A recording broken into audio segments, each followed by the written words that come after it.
Tardes. Siguiendo las reuniones de TLIS que están dirigidas a público general, vamos en esta oportunidad a hablar sobre un tema bastante relevante en lo que compete a las enfermedades nefrológicas, como es el tema de la enfermedad renal crónica, que va a estar a cargo del doctor Anthony Osorio Mendoza, médico residente de especialidad de nefrología.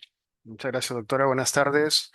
Eh, bueno, el día de hoy vamos a hablar sobre una enfermedad que es bastante prevalente, es bastante conocida por nosotros en el ámbito médico. Sin embargo, para la población en general o para algunas personas, incluso para pacientes con cierto tipo de enfermedades, aún es desconocida y no tienen quizá la prevención ni el nivel de conocimiento necesario para poderla abordar. Los objetivos de hoy día van a ser conocer a la enfermedad renal crónica, qué es la enfermedad renal crónica, conocer la importancia que tiene y cuáles son los posibles desenlaces que puede tener esta enfermedad. Reconocer cuáles son los factores de riesgo, cómo es que la podemos detectar y una vez detectada, cuáles son los métodos de prevención, ya sea para evitar tener enfermedad renal crónica o en el caso de que la tengamos, evitar que progrese. Y cuáles son los tratamientos que podemos tener o que nosotros como médicos les podemos ofrecer. Bien, algunas generalidades. Eh, Nosotros tenemos dos riñones, ¿no? Los riñones son unos órganos que se encuentran, están ubicados en la parte posterior del abdomen, hacia abajo de las costillas, y tenemos dos, uno a cada lado de la columna vertebral. Tienen una forma de frijol o de habichuela y miden aproximadamente lo que mide el puño de nuestra mano. ¿Bien? Y se encargan pues de filtrar gran cantidad de sangre a las 24 horas del día, casi 180 mililitros por minuto. Bien. ¿Y qué funciones cumplen los riñones? ¿Por qué son tan importantes? ¿Por qué es un órgano que debemos conocer? ¿No? Porque filtran la sangre y al filtrarla eliminan los desechos a través de la orina, eliminan potasio, sodio y otros, y urea, que son desechos de nuestra propia alimentación y de nuestro propio metabolismo. Y quizá los riñones son los órganos que eliminan solamente ellos algunos tipos de esos desechos, ¿no? ¿Y qué más? O sea, regulan el equilibrio de líquidos y electrolitos, ya sea de sodio, de potasio y el agua en exceso que consumimos. Como sabemos, todos debemos consumir cierta cantidad de agua y pues cuando ésta ya ha excedido la cantidad necesaria que el cuerpo necesita, el riñón es el encargado de eliminar. Eh, pero no solo esas son las únicas funciones, no solo producen orina ni se encargan de eliminar los desechos, sino que también tienen una función de producir hormonas, las cuales son necesarias ya sea para el control de la presión arterial y para el metabolismo óseo de nuestros huesos. Y además estimula la producción de glóbulos rojos, en algo que se llama eritropoyetina, que cuando los riñones tienden a fallar o los pacientes ya tienen enfermedad renal crónica terminal en el cual la función del riñón ya está completamente disminuida o eliminada, por decirlo de alguna forma, eh, ya no se produce. Y es por eso que nuestros pacientes tienden a tener anemia. Bien, entonces entrando ya al tema, ¿qué es la enfermedad renal crónica? ¿No? Esto es un cuadro que quizás es muy técnico, pero es importante para poder explicar que existen criterios de enfermedad renal crónica. Y al menos teniendo nosotros uno de los presentes por un mínimo de 3 meses, es que podemos diagnosticarla o decir que tenemos enfermedad renal crónica. Se divide básicamente en dos, que son los marcadores de daño renal, que es lo que podemos observar y lo que se puede ver, y cuando hay una disminución de la tasa de filtración glomerular, que es prácticamente cómo es que, o qué tanto es que lo que funciona en nuestro riñón. ¿Cuáles son esos marcadores? La albuminuria, que es cuando el riñón empieza a perder cantidades de proteínas que no debería perder realmente, porque no se deberían perder proteínas por la orina. Cuando hay una hematuria persistente, cuando tenemos electrolitos y otras anormalidades que están con desórdenes tubulares, o cuando hay un aumento de estos, usualmente el potasio, que es quien se elimina por mayor proporción por el riñón. Anormalidades detectadas por histología, ya sea en una biopsia de riñón, por alguna otra causa, y anormalidades estructurales detectadas por imágenes. Muchas veces los pacientes con enfermedad renal crónica no saben que tienen enfermedad renal crónica y en un diagnóstico por ecografía de rutina, por alguna otra causa se puede detectar pues o que tienen riñones hipoplásicos o que solamente tienen un riñón. Y bueno, la historia de trasplante renal. Y disminución de la tasa de filtración glomerular es cuando tenemos ya una función del riñón por menos de 60 mililitros por minuto.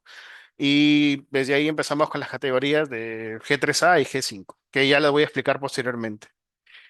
Bueno, en resumen, es una alteración estructural o funcional del riñón, no solamente de función, sino también de estructura, y por un periodo de más de 3 meses, con implicancias para la salud del paciente.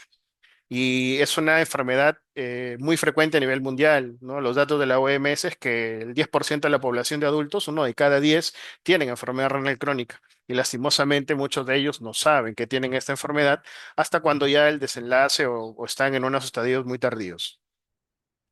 Entonces, ¿cuáles son las causas principales? Hay múltiples enfermedades que pueden producir enfermedad renal crónica o que nuestros riñones tiendan a fallar. A la cabeza tenemos a la diabetes mellitus, ¿no? Que es cuando los niveles de azúcar, ¿no? De glucosa o de azúcar están por encima de los valores normales. Y lastimosamente, esta ya, como la hipertensión arterial, que es otra de las causas principales, son enfermedades que no producen síntomas, ¿no? Que muchas veces, muchas personas diabéticas o hipertensas no saben que tienen esta enfermedad, también hasta cuando ya el desenlace es una enfermedad renal crónica o alguna otra de las patologías que pueden presentar como ya complicaciones tardías de ellas.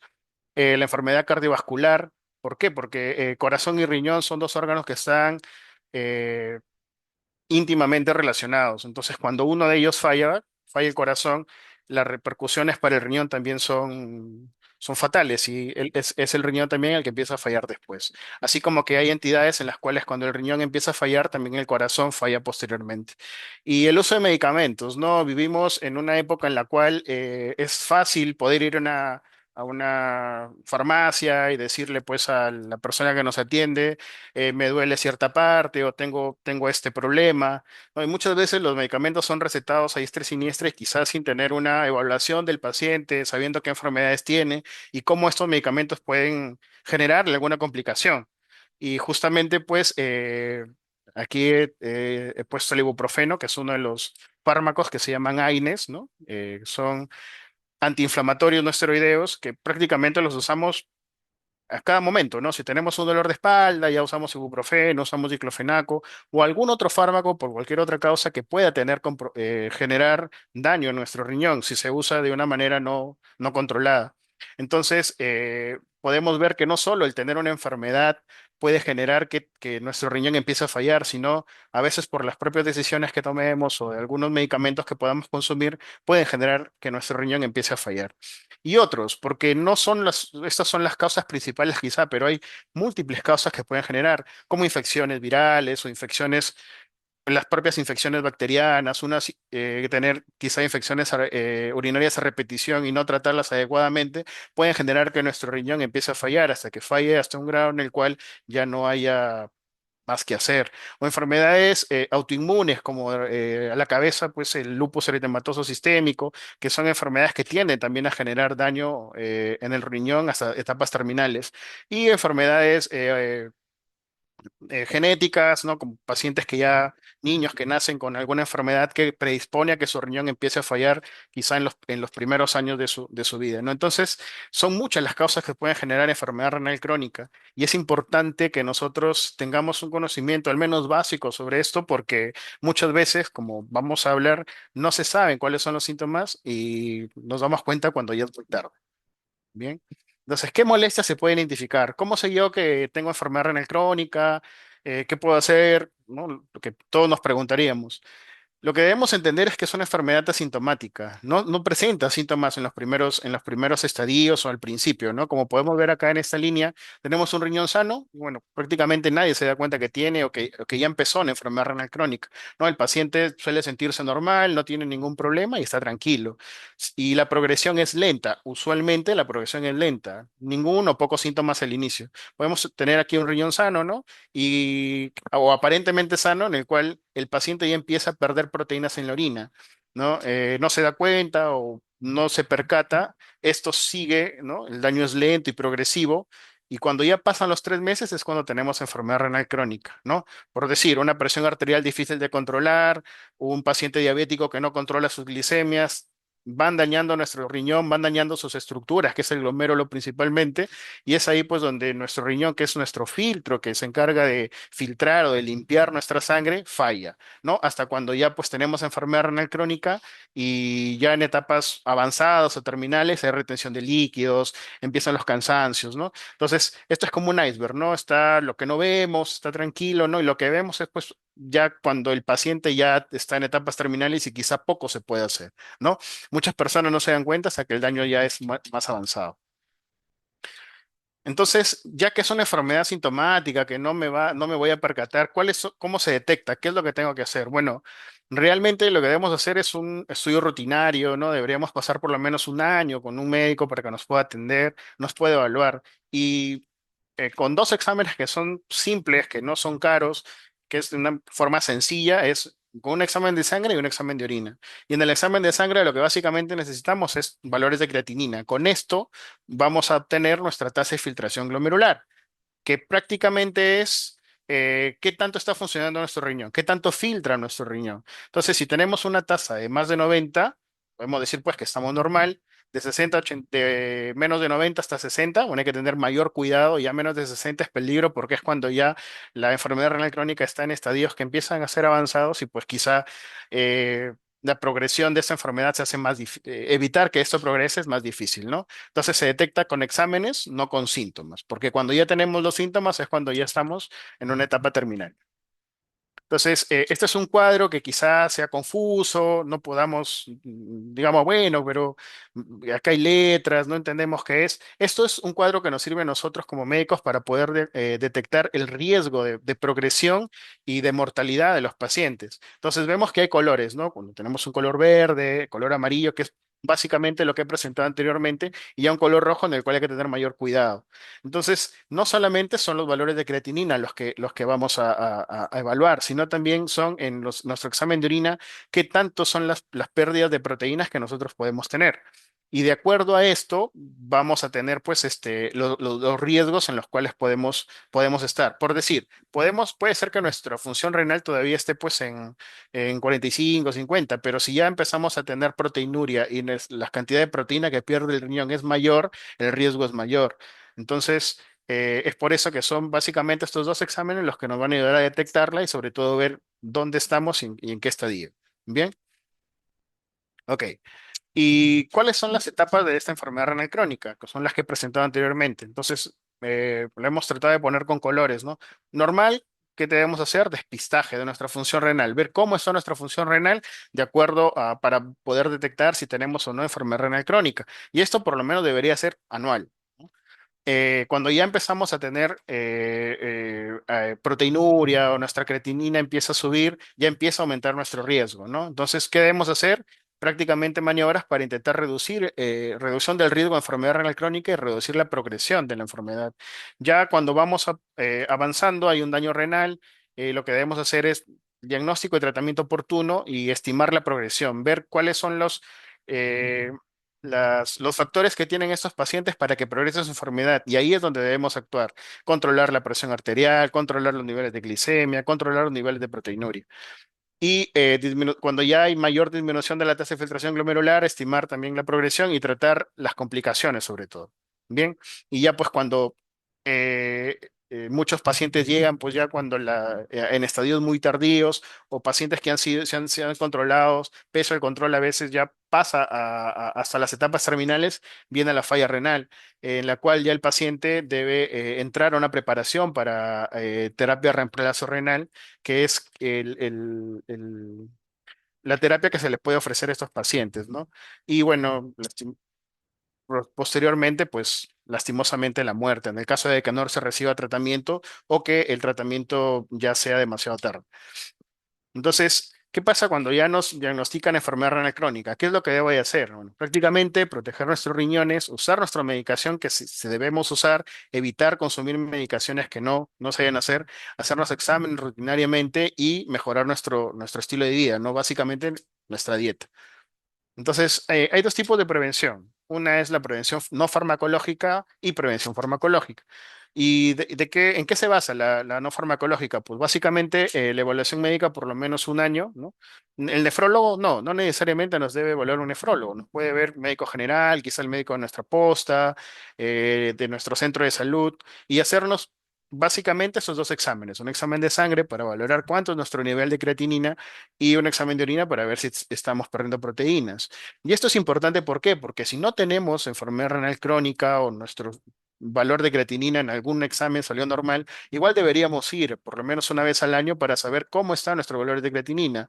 Muchos pacientes cuando ya acuden a la consulta, cuando llegan a la emergencia, llegan con unos valores de creatinina un poco elevados y muchas veces nosotros no sabemos cuánto es el valor anterior que tuvo, no sabemos si quizá en este momento tiene algo que es un poco agudo, que de repente es de este momento que su riñón empezó a fallar, o quizá ya este riñón es un riñón crónico que ha venido fallando por muchos meses o años y no se sabe. Entonces, esto es parte de nosotros mismos de ir a nuestro centro de salud y buscar una atención y por lo menos tener estos valores previos que nos pueden ayudar no solo a ustedes, sino a nosotros como médicos en su atención. Y la actividad física, por lo menos se recomienda que tengamos unos 150 minutos a la semana, más controlar nuestro peso, ¿no? Tener nuestro peso saludable, eliminar completamente el tabaco, esta es una, una indicación fuerte de prevención. La dieta vegetariana también ayuda, ¿no? Evitando las carnes en exceso y alimentos ultraprocesados. Y esto es importante, ¿por qué? Justamente por esto de acá, porque el sodio, debemos disminuir la ingesta de sodio por lo menos a 2 gramos al día. No importa el estadio de enfermedad renal crónica en el que estemos. Esta es la indicación que, bueno, al menos nos da la que digo. Pero, ¿por qué los alimentos ultraprocesados los debemos eliminar? Porque la mayoría de estos alimentos tienen alta cantidad de sodio. Y, por decir, si nosotros le decimos que deben consumir menos de 2 gramos al día de sodio, que prácticamente son casi 5 gramos de sal. ¿Cómo podemos ver cuánto es 5 gramos de sal? Más o menos es una cuchara repleta, ¿no? De sal. Entonces, si nosotros en nuestras alimentaciones solamente consumimos esos 5 gramos, una cucharada en la producción de los alimentos, nosotros podemos pensar que estamos solo consumiendo 5 gramos de sal, pero estos alimentos ultraprocesados tienen gran carga de sal y si nosotros los vamos a consumir, no estaríamos consumiendo lo que está recomendado, sino estamos consumiendo sin querer quizá más cantidad de sal, ¿no? Disminuir el consumo de proteínas también es importante, sobre todo en estadios de 3 a 5, de 0 a 8 gramos por kilo por día, que esto hay tablas en las que podemos buscar, quizá buscar el apoyo de un nutricionista o nuestro propio, nuestro médico, nuestra posta nos puede ayudar para saber cuáles son las proteínas que debemos consumir, qué tanto de estas debemos consumir. Y en los estadios de 1 a 3, no mayor de 1,3 gramos por kilo por día igual. ¿Y cuál es la prevención farmacológica? ¿Cuáles son los fármacos que debemos consumir? Como ya expliqué anteriormente, la mayoría de nuestros pacientes con enfermedad renal crónica o son diabéticos o son hipertensos o tienen alguna otra enfermedad. Entonces, ¿cuáles son las metas? Debemos mantener nuestra presión arterial por lo menos de 120 miligramos, milímetros de mercurio, perdón, ¿no? La sistólica. Y en ancianos podríamos tener mayor. Y los inhibidores del receptor de aldosterona, aquí tenemos dos. Y bien puede ser los YECAS, inhibidores de la enzima convertidora de angiotensina, o los ARA2, que son, se van a dar prácticamente en pacientes que ya tengan un nivel de proteinuria entre 30, mayor de 300 miligramos por gramo todo paciente diabético que ya empiece a perder proteínas por lo menos más de 30 miligramos por gramo. Y descontinuar o monitorizar. ¿Esto por qué es importante? Porque muchas veces nuestros pacientes vienen tomando ya estos fármacos y de por sí estos fármacos pueden generar de que la función renal disminuya un poco, entre comillas, porque lo que aumenta es la creatinina, pero es un aumento más por la función del fármaco, pero esto no indica de que la enfermedad renal crónica ha progresado, así que no deberíamos suspender estos fármacos ni descontinuarlos. Si vemos que hay un aumento de creatinina, porque lo que buscamos es disminuir la cantidad de proteínas que perdemos en el riñón, por el riñón. Y otro fármaco importante, que quizá estas siglas no las comprendan, son los inhibidores de un receptor que tenemos en el riñón, que se llama SGLT2. Este receptor lo que hace es controlar los niveles de glucosa que se reabsorben en el riñón. Entonces, todo diabético con enfermedad renal crónica debería consumir estos inhibidores como dapaglifosina, empaglifosina, ya sea siempre y cuando tenga una tasa de función glomerular, o sea, más de 20 mililitros por minuto. todo paciente con insuficiencia cardíaca crónica y enfermedad renal crónica que también tenga una tasa de filtración más de 20. ¿Y esto por qué? Porque la mayoría de estudios para estos fármacos han sido elaborados con pacientes con enfermedad renal crónica que todavía tienen una función de más de 20 para evitar que progrese o que la progresión o el desenlace final que pues es que ingresan a terapias de reemplazo renal, o sea, hemodiálisis o a diálisis, ¿no? Y todo paciente que tenga una tasa de filtración glomerular más de 20 y que ya tenga pérdida de proteínas, ¿no? Ahora, ¿qué pasa si al consumir estos inhibidores cae la tasa de filtración? Pues es lo mismo que con los YECAS como el enalapril, el captopril o los ARA2 como los sartán. No se debe descontinuar, porque lo que nosotros queremos evitar es que se siga perdiendo las proteínas por la orina, que es parte de la progresión de esta enfermedad, de la enfermedad. Entonces, detener temporalmente en situaciones de riesgo, claro, cuando pacientes van a entrar a cirugía y tienen que hacer un ayuno prolongado, quizás sí debemos evitar estos fármacos, pero en la medida que el paciente termine, salga de sala o ya esté en mejores condiciones, debería retomar el uso de sus medicamentos. Entonces, ¿qué quiero decirles con esto? Es que no debemos eliminar ni debemos dejar de tomar nuestra medicación, ya sea para el tratamiento de la hipertensión y para el tratamiento de la diabetes. Muchas veces, y esto es muy común, los pacientes acuden a sus controles o acuden a alguna otra evaluación por algún otro especialista y cuando el encargado de triaje les toma las presiones, encuentran presiones bien elevadas y se les pregunta, ¿ha tomado su medicación? No, no la tomé porque iba a venir, porque pensé que no debía tomarla o porque me voy a hacer un examen de sangre. Entonces, ya sea el motivo por el cual usted acuda a un control o vaya a hacer alguna actividad en el hospital, no debería nunca descontinuar ni dejar de tomar su medicación. Y esto es importante que quede claro y que siempre lo puedan recordar. Bien. Esto es prácticamente lo mismo. Entonces, ¿qué pasa cuando, pese a todas las medidas que hemos tomado, llegamos ya a lo que es falla renal, ¿no? A estados avanzados de enfermedad renal crónica? El paciente debería entrar a preparación para terapia de reemplazo renal. Y esto es importante, ¿por qué? Porque cuando un paciente está bien preparado, cuando un paciente conoce sobre su enfermedad y sabe que va a entrar o va a necesitar terapias de reemplazo renal, estos pacientes van a buscar un mejor acceso, ya sea una fístula arteriovenosa, y son pacientes que saben qué es lo que deben hacer cuando este desenlace comience. Lastimosamente, muchos pacientes llegan a las emergencias de los hospitales ya cuando están en este estadio de falla renal y pues es una urgencia tener que iniciar terapia de reemplazo, que no debería ser, ¿no? Todos los pacientes deberían ir de la mejor manera cuando se necesite. Y bueno, ya cuando tenemos enfermedad renal crónica terminal, ¿qué opciones tengo, no? Si ya, doctor, me dicen que tengo enfermedad renal crónica y que ya está avanzada, está en un estadio 5, ¿cuáles son las opciones? Bueno, básicamente o principalmente son dos. Tenemos la terapia de hemodiálisis y la terapia de diálisis peritoneal. Ambas son muy buenas, ninguna es superior a otra. La hemodiálisis lo que se realiza mediante la creación de una fístula en nuestro brazo, que es la unión de una arteria con una vena, en la cual o ya sea por un catéter que se coloca en el cuello o en las piernas, en la cual la sangre sale por estos conductos, ingresa en una máquina que tiene un filtro y ese filtro cumple la función de nuestro riñón. La máquina se limpia, para que me puedan comprender, ¿no? Es depurada y regresa a la persona por otro conducto que ingresa también a esta fístula. Esta terapia se puede hacer 3 veces por semana, ¿no? De entre 3 a 4 horas por sesión. Y la terapia de diálisis peritoneal es una terapia en la cual se coloca un catéter dentro de la cavidad del peritoneo, que es la cavidad que tenemos nosotros en nuestro abdomen, y se infunde un líquido. Este líquido cumple la función de eliminar las toxinas y este líquido levemente se retira. Esta terapia se puede hacer bien en la casa, por las mañanas, un recambio manual nosotros mismos o podemos conectarnos a una máquina quizá por la noche. Eso depende mucho de nosotros mismos y de la evaluación que nos realice el médico nefrólogo. Bien, entonces, ¿cuáles son cuándo debemos iniciar terapia de reemplazo renal? Y esto quiero que quede bien grabado. Todo paciente debe iniciar cuando es un paciente bien informado y programado, cuando el paciente sabe o conoce su enfermedad, cuando sabe que ya necesita o va a necesitar terapia de reemplazo renal. Y básicamente cuando la función, la tasa de filtración glomerular es menos de 20, ¿no? O tiene riesgo de terapia de reemplazo renal más de 40% a los 2 años.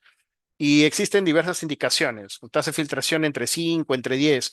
Y hay un estudio, que es el estudio ideal, en el cual indican que deberíamos iniciar ya con una terapia de reemplazo renal con una una tasa de filtración menos de 7 mililitros por minuto. Entonces, ¿cuándo se inicia? Bueno, cuando el paciente tiene indicaciones para iniciar diálisis, cuando ya tiene síntomas o signos atribuibles a falla renal. ¿Cuáles son, doctor? ¿O cómo sé que yo o mi familiar con enfermedad renal crónica ya necesita iniciar terapia de reemplazo renal? Cuando tiene signos neurológicos, ya sea letargo, es un paciente que no responde, que usualmente el papá o el abuelo está tranquilo, conversa con nosotros, pero empieza a no contestar o a estar a estar somnoliento. A eso nos referimos con signos neurológicos. Y síntomas atribuibles a la uremia, básicamente los mismos que les he comentado, o quizás sangrados, ¿no? Muchos pacientes cuando la urea está demasiado elevada tienden a tener hemorragias, ya sea digestivas, ¿no? Eh, Pericarditis, que eso, la pericarditis es cuando se inflama cuando se inflama la cubierta que tiene nuestro corazón. Anorexia, que es que el paciente deje de comer o no esté comiendo. Anormalidades ácido base, como acidosis, que eso lo vemos nosotros cuando el paciente acude aquí a la emergencia o al hospital. O electrolíticas, ¿no? Que sean resistentes al tratamiento. Cuando el paciente tenga prurito intratable o serositis, que es cuando hay una inflamación y la acumulación de líquido en alguna de las serosas, que son las capas que cubren nuestros pulmones, nuestro corazón o nuestro abdomen. Y la incapacidad para controlar el estado de volumen o la presión arterial. Como les comenté en un principio, una de las funciones del riñón es producir orina. Cuando estos riñones empiezan a fallar, ya no producen orina y el líquido que consume en exceso o que toma ya no es eliminado.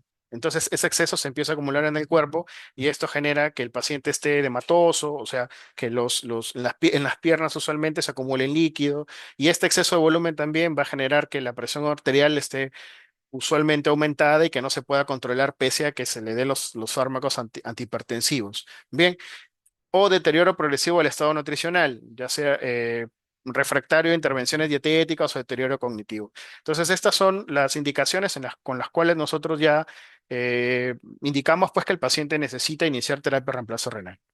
Bien, y no es la hemodiálisis o la diálisis peritoneal no son las únicas opciones para tratamiento de nuestros pacientes con enfermedad renal crónica, sino también el trasplante renal, que en nuestro país cada vez tiene más relevancia y cada vez está aumentando la tasa de trasplantes renales, eh, que es quizá el tratamiento, no definitivo, pero sí el mejor tratamiento para nuestros pacientes, ¿no?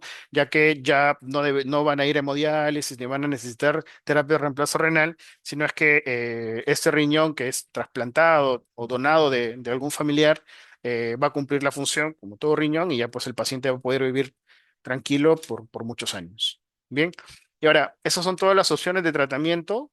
La hemodiálisis, diálisis peritoneal o trasplante renal, pues no son todas las opciones. Hay una última opción en la cual se toma ya sea por la familia o en el caso de que el paciente, estando en mejores condiciones y pudiendo decidir, decida no iniciar terapia de reemplazo renal. Un paciente que es bien controlado, que conoce sobre su enfermedad y que quizá en algún momento el médico ya le había comentado que iba a necesitar hemodiálisis o diálisis peritoneal y que es un paciente pues que en todo...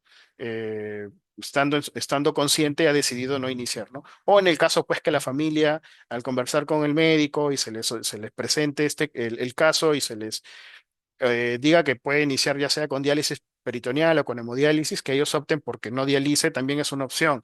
No es que no se pueda hacer, en el caso de que la familia lo decida, se puede optar por una opción paliativa y pues el paciente no dializar. Y se puede ir controlando los, las complicaciones de la enfermedad renal crónica con fármacos hasta pues todo lo que podamos, ¿no? Entonces, esas son las opciones que tenemos pues cuando ya el paciente entra a una etapa de enfermedad renal crónica terminal.